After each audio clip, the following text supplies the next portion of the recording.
Hi, it's Nigel here. A lot of people have been talking about the Swedish 30-litre rucksack. So I was pretty overjoyed when I saw one in the charity shop, and then a little bit disappointed when I found out it actually wasn't. But this trapper pack cost £3.50. That's about €4. I was really happy when my daughter bought me the Swedish LK35, as in 35-litre rucksack, for my birthday. As usual, I started the modification straight away. A grab handle was made using the Cobra weave. The loose straps were secured with Velcro. To reduce wear and tear on the critical points, I adjusted the strap on the bottom fixing of the rucksack. So, if the strap snapped, I've got plenty of room to repair it in the field.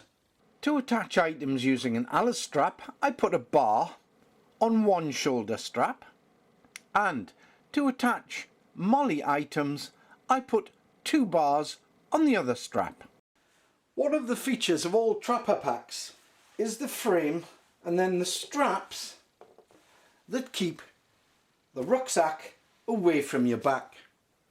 Quite often they have more than 2. One way to provide further support like this is to use a utility strap.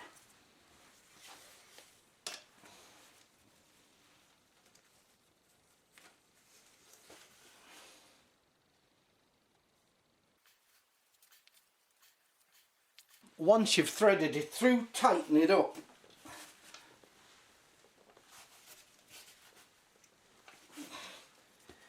It's not the most effective answer, but it does work as a field expedient.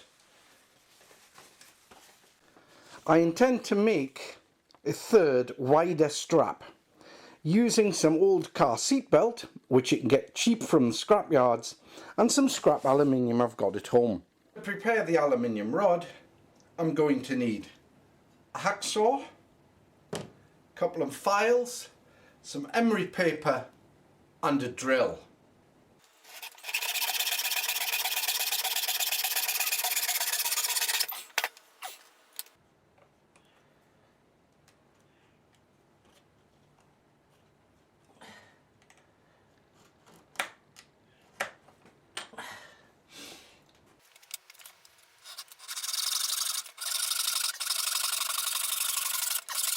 Now I'll use the files to get rid of the rough edges.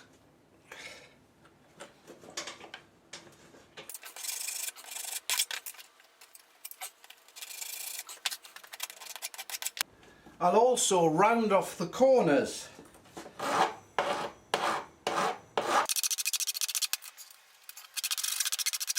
Having smoothed off the edges with the file, I'll then use the emery paper to get it nice and smooth.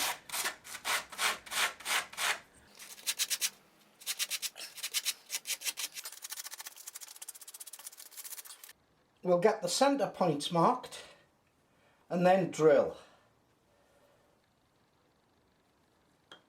We don't have to be mega accurate because these are slightly bigger, so we can adjust them and they'll still provide tension on all of the strap. We'll drill in a 5-metre hole.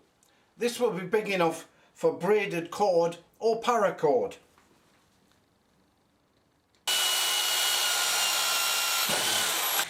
We'll give the metal a chance to cool down before we file it smooth. Meantime, we'll dismantle the drill and clean the drill bit, as we don't need it anymore. For this stage, I'm going to need some seatbelt strapping, a pair of clips, a Swiss Army knife with an awl, an eyelet presser, the metal bar and a lighter. What we're going to do is fold it over, mark it, put a hole in it and press in a stud.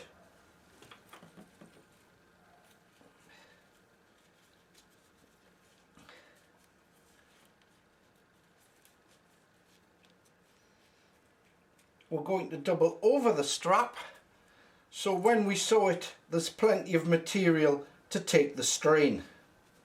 We'll fix it in position with the 2 straps, and then we'll use the awl to put a hole in the far side of the strap.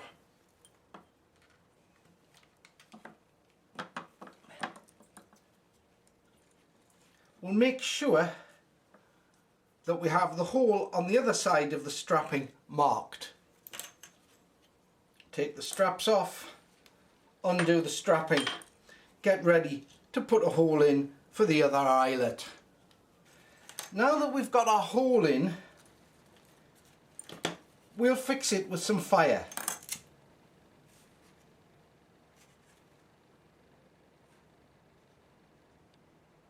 And then while it's hot,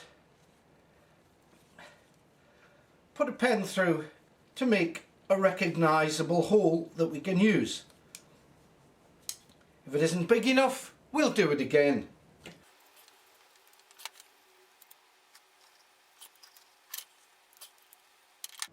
This will give us a hole that's big enough to take the eyelet. Once we have all the material out of the way, then we crimp it close.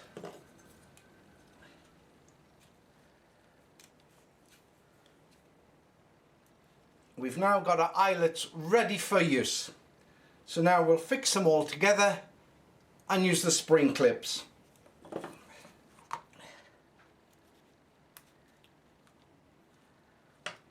This is now ready for sewing.